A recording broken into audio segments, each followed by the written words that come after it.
no hay mecanismos de comparación, no hay, o sea, hay un montón de cosas por hacer.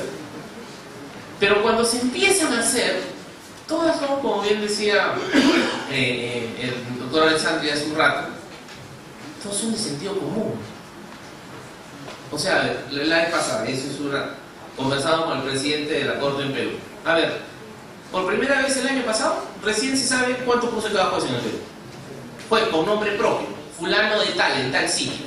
En este año, en materia civil, en este tipo de delitos, ¿cuánto produjo? En el sentido de la imperfección de la producción, ¿cuántas sentencias emitió? Él y su grupo.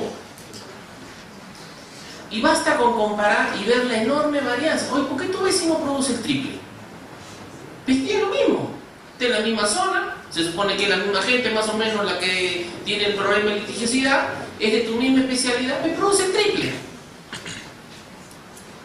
Y entonces ahí es donde empiezan a saltar algunas luces para poder empezar a, con la misma plata, mejorando la gestión, mejorando la organización, tomar algunas decisiones, que son las más difíciles, la verdad.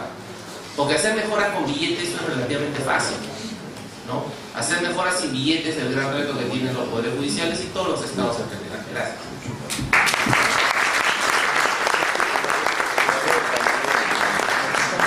Muchas gracias, Nelson. Iniciamos entonces la serie de preguntas a nuestros panelistas, por favor. Y les voy a agradecer ser breves, concisos y dirigir su pregunta específica al panelista del cual requiere su intervención. Partimos.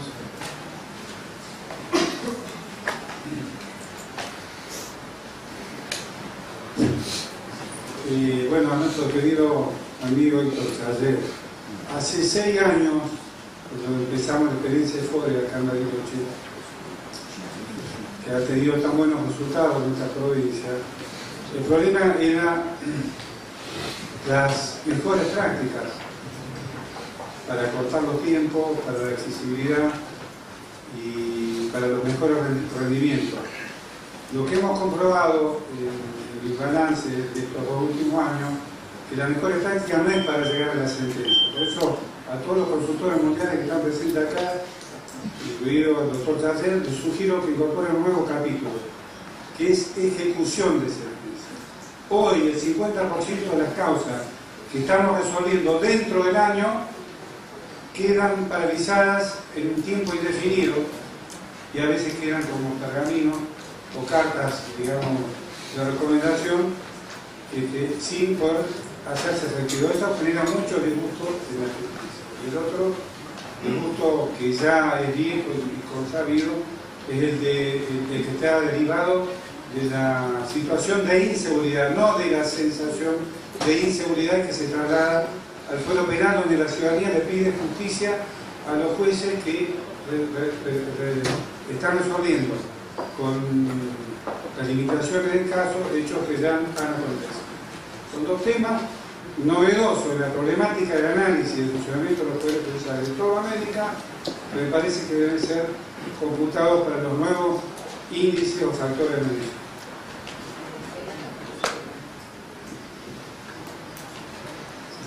¿Sigo yo? Gracias. Bueno, creo que hemos oído realmente comentarios sumamente ilustrativos acerca de cuánto debería gastar una sociedad en su servicio de administración de justicia. Creo que, digamos, especialmente como va quedando completada la cosa, me parece que hay referencias bastante bien precisadas, incluso hasta cuantitativas acerca de esto. Ahora, yo tengo la impresión de que hay un ingrediente que falta en el análisis, lo que no invalida el análisis hecho, pero que falta en el análisis, y es que la justicia no establece su propia organización. El Poder Judicial no dice cuántos jueces lo integran, ni, voy a aprovechar un ejemplo del doctor Chávez, ni tampoco puede establecer dónde se constituye un tribunal. De manera tal que, y esto es lo que me parece paradójico, perdón por introducir un comentario, pero no tengo otra forma de hacer la pregunta.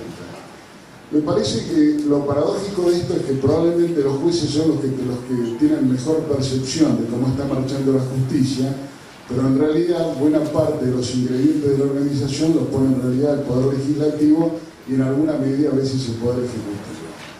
De manera tal que yo creo que hay que incorporar este ingrediente de análisis, porque no todo se resuelve en el debate presupuestario. Lamentablemente, cuando el Poder Judicial va a pedir el presupuesto, está tan condicionado en cuanto a su masa de personal, es decir, no puede hacer lo que una empresa hace de eliminar una parte del personal cuando le está sobrando, aun cuando efectivamente piense que le está sobrando, sino que lo que tiene que hacer es saber cómo le va a pagar el sueldo a aquellos que no puede eliminar aunque no crea en su eficacia.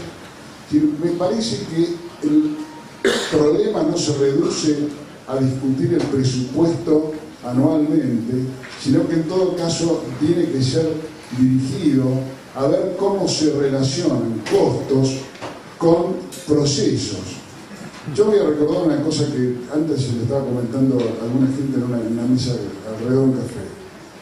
Hace muchos años, a mí se me ocurrió un día decirle, a propósito de una reforma procesal, ¿por qué no tratan de relacionar lo que cuesta el proceso que están diseñando con el valor de lo que se disputa? Porque si ustedes no lo hacen, van a llegar a la conclusión, en algunos casos, que al Estado le conviene más pagarle al actor lo que reclama y echarlo que tramitar el proceso. Y esto muestra que tenemos algún grado de locura en el modo de diseñarlo. Quiero aclarar dos cosas. Primero, yo no era funcionario del Poder Judicial, sino que era un funcionario de rango, digamos, elevado de lo que era el Ministerio de Justicia, y por otra parte fui abucheado. Es decir, no fue muy bien tomada la intervención.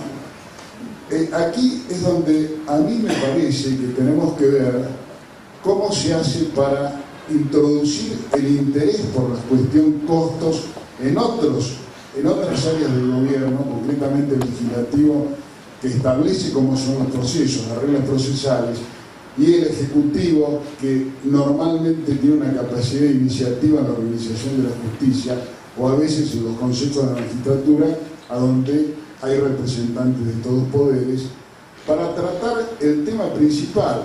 Al principio me parece que el motivador, Jack, se refería a una pregunta que yo introduje, pero me parece que ha sido mal entendido. Yo no pregunté cómo pedirle plata al ministro de Hacienda. Yo lo que pregunté es cómo hacer para que el debate con el ministro de Hacienda acerca del presupuesto se concentre en qué resultados vamos a obtener. Porque en el fondo la justicia solamente puede llevar al debate aquello que tiene que ver con el cambio tecnológico. Es decir, el Poder Judicial por sí mismo puede resolver embarcarse en una política, supongamos, de digitalización de los expedientes. Esto puede ser muy útil. Tiene que ir a debatir el presupuesto con los otros poderes, o por lo menos con el legislativo, según las organizaciones de cada Estado, pero en definitiva esto debe arrancar de la justicia. Pero en cambio muchas otras cosas no arrancan de la justicia, arrancan de los otros poderes. Aún así, yo debo reconocer, me parece a mí muy evidente, que en la propia justicia es donde hay más información como para alimentar a los otros poderes y que puedan tomar sus decisiones. Entonces la pregunta es, ¿cómo se hace cómo ven ustedes que se hace para incorporar a los otros poderes al mismo tipo de análisis que nos están proponiendo?